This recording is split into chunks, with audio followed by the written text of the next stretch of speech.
میری زندگی کے خوش قسمت دنوں میں ایک دن جس دن سرکار مدینہ صلی اللہ علیہ وسلم کے شہر محبت میں حاضر ہوئی۔ نبی پاک صلی اللہ علیہ وآلہ وسلم کی یہاں ایک لکڑی ان سے حضور علیہ السلام سے منسوب موجود ہے۔ بعض حضرات کہتے ہیں نبی علیہ السلام نے اس پہ ہاتھ رکھا ہے، بعض کہتے ہیں حضور علیہ السلام یہاں بیٹھے ہیں۔ یہ وہ لکڑی ہے جس کے قریب میں لے کے جا رہا ہوں، یہ ذرا دیکھیے، میں بھی کوشش کرتا ہوں۔ بسم اللہ الرحمن الرحیم۔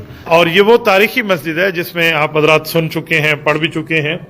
29 ربیع الثانی 1445 ہجری، 13 نومبر 2023 میری زندگی کے خوش قسمت دنوں میں ایک دن جس دن سرکار مدینہ صلی اللہ علیہ وسلم کے شہر محبت میں حاضر ہوئی۔ آج جس مسجد میں ہم موجود ہیں یہ مدینہ طیبہ کی وہ مسجد ہے جہاں نبی پاک صلی اللہ علیہ وآلہ وسلم نے جب جنگ احد کا سفر فرمایا، ادھر جب عصر کی نماز ادا فرمائی تو آپ علیہ الصلوۃ والسلام نے چند صحابہ میں چھوٹے بچوں کو دیکھا، انہیں فرمایا آپ واپس جاؤ بیٹا، آپ چھوٹے ہو، آپ ساتھ نہ جاؤ۔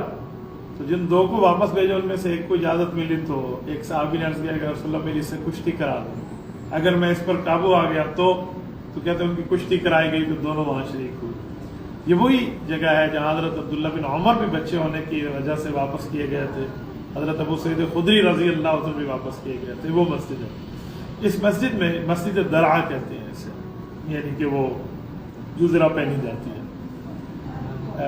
نبی پاک صلی اللہ علیہ وآلہ وسلم کی یہاں ایک لکڑی ان سے حضور علیہ السلام سے منسوب موجود ہے۔ بعض حضرات کہتے ہیں نبی علیہ السلام نے اس پہ ہاتھ رکھا ہے، بعض کہتے ہیں حضور علیہ السلام یہاں بیٹھے ہیں۔ تو لکڑی میں انشاءاللہ وہ زیارت آپ کو کراتا ہوں۔ یہ مسجد اکثر طور پہ بند ہوتی ہے، آج اللہ کے کرم، اللہ پاک کے فضل سے، ان حضرات کی دعاؤں سے مسجد میں دروازہ کھلا ہوا تھا تو ہم یہاں اندر آ گئے۔ میں آپ کو اس لکڑی کی زیارت کراتا ہوں، آئے میرے ساتھ آئیے، جزاک اللہ۔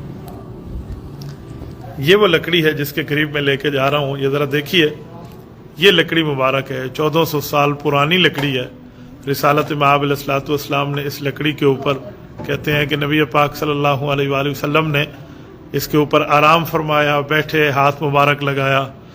جو بھی ہو آپ کے اور میرے لیے تو مقدس ہے، معمر ہے، باسعادت ہے، طیب ہے، طاہر ہے، اطہر ہے، مطہر ہے، ہمارے لیے تو پاکیزہ ہے۔ اللہ تعالیٰ سلامت رکھے، باکرامت رکھے۔ تو میں بھی کوشش کرتا ہوں۔ بسم اللہ الرحمن الرحیم۔ اللہ تعالیٰ اس نبی پاک صلی اللہ علیہ وسلم کی اس نسبت کی برکت سے اللہ تعالیٰ آپ کو اور ہمیں دنیا آخرت میں سعادتوں والی زندگی عطا فرمائے۔ یہ مسجد ہے، میں اس مسجد کو آپ کو دکھائی دیتا ہوں۔ یہ دیکھیے، یہ مسجد درعا ہے۔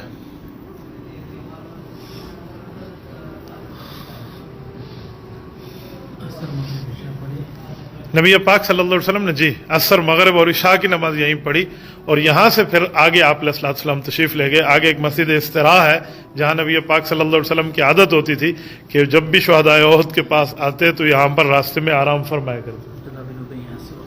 اور یہ وہ تاریخی مسجد ہے جس میں آپ حضرات سن چکے ہیں، پڑھ بھی چکے ہیں کہ وہ جو رئیس المنافقین تھا عبداللہ بن ابی ابن سلول، وہ یہاں سے 300 منافقین کے گروہ کو لے کر بھاگ گیا تھا۔ جو 1000 کا مجمع تھا تو 700 صحابہ کرام تھے، تو وہ 300 کو یہاں سے لے کر اپنے قافلے کو لے کر بھاگ گیا۔ قرآن کریم میں بھی اس کا ذکر موجود ہے، تو وہ یہی جگہ ہے۔ تو میں نے کہا چلو میں آپ حضرات کو زیارت کرا دوں، اللہ پاک آپ کو اور ہمیں خوش و خرم رکھے۔ جزاکم اللہ تعالی۔ یہ میں شکریہ کے مستحق سمجھتا ہوں ہمارے قاضی ابراہیم صاحب کو، اللہ ان کو سلامت رکھے، انہی کے وسیلے سے ہم نے ساری چیزیں دیکھی۔ جزاکم اللہ۔ السلام علیکم ورحمۃ اللہ وبرکاتہ۔